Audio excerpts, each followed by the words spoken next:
उत्तर प्रदेश में बदलाव की आहट है और ये बदलाव लखनऊ से गोरखपुर की तरफ जाने की परिणति में कभी भी बदल सकती है। सियासी गलियारों में तो ये कयास लगातार लगाए ही जा रहे हैं और इन तमाम कयासों को हवा मिल रही है कई घटनाओं से, बयानों से। कल की तारीख में कांग्रेस के नेता पवन खेरा ने बयान दिया था। अब वो तो विपक्ष के नेता हैं, बोल सकते हैं, बोल दिया। लेकिन इससे भी आगे की बात यह कि आज की तारीख में भारतीय जनता पार्टी के नेता ने एक बयान दे दिया। एक ऐसे नेता जो अभी अभी योगी आदित्यनाथ से मिलकर आए हैं, लेकिन योगी आदित्यनाथ से हुई उनकी मुलाकात की कोई तस्वीर उनके पास नहीं है। मीडिया कर्मियों से संवाद किया तो बता दिया कि यदि तस्वीर को ही सबूत माना जाएगा तो यह समझ लीजिए कि मेरी योगी आदित्यनाथ से कोई मुलाकात ही नहीं हुई। कौन है वो नेता? और उन्होंने भी आखिरकार जब योगी आदित्यनाथ से मुलाकात करी तो फिर कैसे ये भाप लिया कि कुछ बदलने वाला है। नमस्कार, मैं स्वप्निल और आप the news launcher Uttar Pradesh Uttarakhand देख रहे हैं। दोस्तों, आपकी स्क्रीन पर बिना किसी भूमिका के एक खबर है। एबीपी न्यूज की यह खबर आपको बताती है यूपी में कोई बदलाव हो रहा है। सीएम योगी से हुई मुलाकात का बृजभूषण सिंह ने बताया पूरा सच।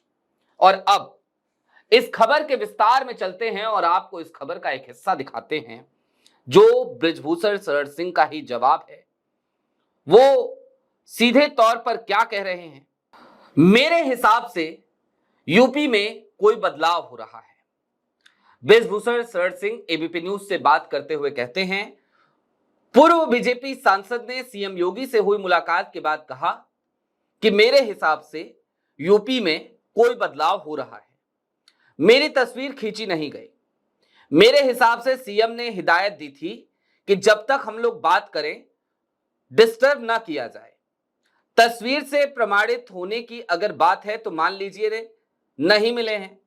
प्रतीक की मुलाकात भी संयोगवश है, यह कोई प्रयोग नहीं है। बचपन से ईश्वर में आस्था है और साधु संतों का आशीर्वाद है। बृजभूषण शरण सिंह ने यह भी बताया कि 2022 का साल था, तारीख थी 29 दिसंबर। हमने योगी आदित्यनाथ को आमंत्रित किया था कि वो 8 जनवरी को आएं, लेकिन उन्होंने 6 जनवरी को हमारा न्योता ठुकरा दिया और कह दिया कि नहीं आ पाएंगे। ऐसे में उस दिन हमारे मुंह से निकल गया था कि अब जब योगी जी हमको बुलाएंगे तभी जाएंगे, और योगी जी ने अब हमें बुला लिया तो हम चले गए। और इन सब के बीच कुछ और बातें समझनी जरूरी है। बृजभूषण शरण सिंह लगातार डेंट लगाने का काम कर रहे थे योगी आदित्यनाथ की छवि पर। मसलन अक्सर वो मुलायम सिंह यादव की तारीफ करते। बीते दिनों एक पॉडकास्ट किया तकरीबन 2 महीने 2.5 महीने पहले बृजभूषण शरण सिंह ने, और उस पॉडकास्ट में उन्होंने सीधे तौर पे ये कह दिया कि एक बार मैं मुलायम सिंह यादव से मिलने गया। वो लिफ्ट के अंदर जा चुके थे, मुझे देखा तो मैं वो बाहर निकले, और बाहर जैसे ही निकले तो उन्होंने पूछा कैसे हो, क्या काम है? बृजभूषण शरण सिंह ने कहा कि 2 काम है। तो मुलायम सिंह यादव ने कहा चिट्ठी लाए हो? बृजभूषण शरण सिंह ने चिट्ठी थमा दी और शाम तक उनमें से एक काम बृजभूषण शरण सिंह का हो गया जो होने लायक था, और दूसरा काम नहीं होने लायक था। इस बात को वो खुद स्वीकार करते हैं और मुलायम सिंह यादव की खूब तारीफ करी उन्होंने। अखिलेश यादव को लेकर बयान दिया तो कहा कि अखिलेश यादव बड़े ही धार्मिक व्यक्ति हैं, राजनीति की वजह से कभी कुछ बोल जाते होंगे, लेकिन हैं वो बड़े धार्मिक आदमी। जरा सोचिए, भारतीय जनता पार्टी का नेता, भारतीय जनता पार्टी का पूर्व सांसद, जिसका एक बेटा मौजूदा वक्त में सांसद है, दूसरा बेटा विधायक है, वो लगातार विपक्ष की पार्टी के प्रमुख की तारीफ कर रहा है, यानी अखिलेश यादव की, और अखिलेश यादव के पिता यानी कि नेताजी मुलायम सिंह यादव की। गुणा गणित समीकरण सब बिगड़ रहे थे योगी आदित्यनाथ के, लिहाजा योगी आदित्यनाथ ने बुलावा भेजा और मिल करके आए। तो भी देखिए राजनीति कितनी क्रूर होती है।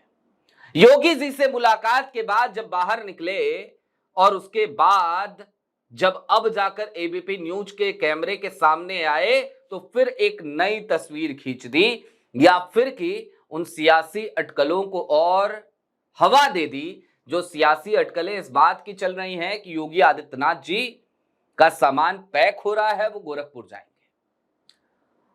और वैसे भी योगी आदित्यनाथ अब तक 2 बार सार्वजनिक मंच से ये बात कह चुके हैं, स्वयं स्वीकार चुके हैं कि मैं तो काम करते करते अब गोरखपुर की तरफ ही चले जाना चाहता हूं। तो क्या ऐसे में यह मान लिया जाए कि योगी आदित्यनाथ को लेकर दिल्ली दरबार में एक नई स्क्रिप्ट लिखी जा चुकी है और योगी आदित्यनाथ की विदाई तय हो गई है?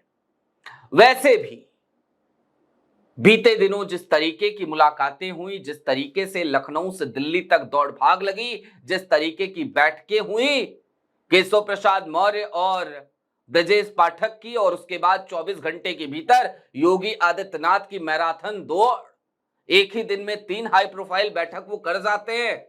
वो मुलाकात करते हैं जेपी नड्डा से, अमित शाह साहब से और प्रधानमंत्री नरेंद्र मोदी से, तो उससे भी सियासी अटकलें जोरों पर थी।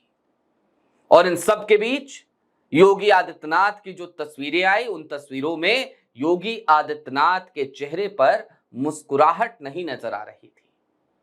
फिर एक पत्रकार है अभिषेक उपाध्याय, तो उन्होंने एक बड़ा खुलासा कर दिया, बताया कि योगी आदित्यनाथ जी के दफ्तर से रात भर फोन घनघनाए गए, कई पत्रकारों को, संपादकों को और दिशा निर्देश दिया गया कि कौन सी तस्वीर आपको छापनी है और कौन सी तस्वीर आपको छिपानी है।